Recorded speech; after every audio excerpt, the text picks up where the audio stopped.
Hello students, can you tell me why you feel tired if you work continuously for a long time? क्या आप मुझे बता सकते हैं जब आप लंबे समय तक काम करते हैं तो आप टायर्ड क्यों फील करते हैं?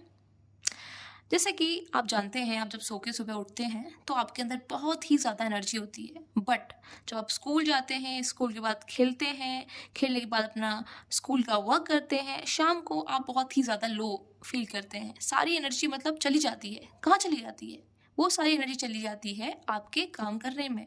जो आप सुबह से जो काम कर रहे हो वो काम उस एनर्जी की वजह से ही कर पा रहे हो। वो धीरे धीरे उस काम में आपकी एनर्जी यूटिलाइज हो रही है, इसलिए शाम तक आप बहुत ही ज़्यादा टायर्ड फील करते हो। सिमिलरली यहाँ पे आपके दो फ्रेंड्स हैं जो आपको इस टॉपिक को और ईजी बनाएंगे, Aplu and Taplu. So Aplu is feeling very tired क्योंकि इसने सुबह से खाना नहीं खाया है।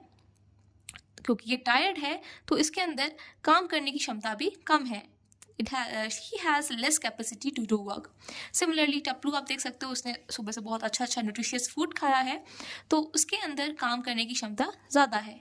इसका मतलब अगर आपके अंदर एनर्जी नहीं है तो आप काम भी नहीं कर पाएंगे, अगर आपके अंदर एनर्जी है तो आप काम कर पाएंगे। सो आप इससे रिलेट कर सकते हो कि एनर्जी क्या होता है। एनर्जी क्या होती है?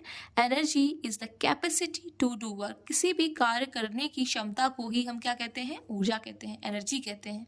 अगर आपके अंदर ज़्यादा एनर्जी है इसका मतलब आप ज़्यादा काम कर सकते हैं, अगर आपकी एनर्जी कम है तो आप काम भी कम कर पाएंगे। तो these terms are inter related to each other. और क्या आप बता सकते हैं आपको एनर्जी कहाँ से मिलती है? आपको एनर्जी मिलती है खाने से। So it's very important students to have nutritious diet. Now क्या आप बता सकते हैं आप एनर्जी को कैसे डिफाइन करेंगे? मतलब आप एनर्जी को कैसे मेज़र करेंगे? सो एनर्जी को मेज़र करते हैं हम जूल और कैलोरीज में।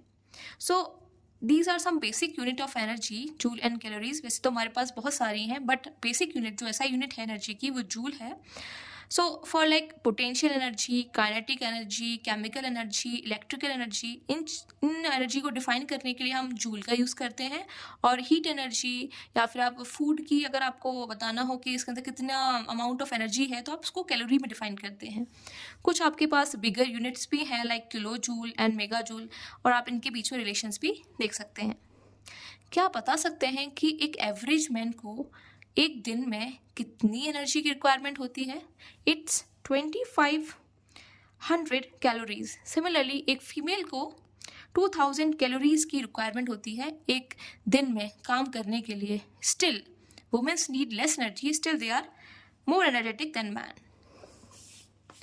Now moving to the next topic, we have the relation between work and energy. तो यहाँ पे अपलू टपलू दोबारा से आ गए हैं आपके पास। तो I am work, I am energy, और आप देख सकते हैं ये एक दूसरे से जुड़े हुए हैं। इसका मतलब इन दोनों के बीच में डायरेक्ट रिलेशन होता है। अगर आप काम ज़्यादा कर पा रहे हैं क्योंकि आपके अंदर एनर्जी ज़्यादा है, अगर आपके अंदर एनर्जी कम है तो आप काम भी कम कर पाएंगे। Both terms are inter related to each other. और आप कह सकते हैं कि work and energy are two sides of the same coin. Now आपके पास कुछ डिफरेंट फॉर्म ऑफ एनर्जी है, that mechanical energy which is subdivided into kinetic and potential, जिसको हम अगली वीडियो में डिस्कस करेंगे। Chemical energy, heat energy, light energy, sound energy, electric energy, muscular energy, magnetic energy, nuclear energy. इसके अलावा भी हमारे पास बहुत सारी एनर्जी हैं बट हम इन एनर्जी को डिस्कस करेंगे। तब तक के लिए बाय बाय।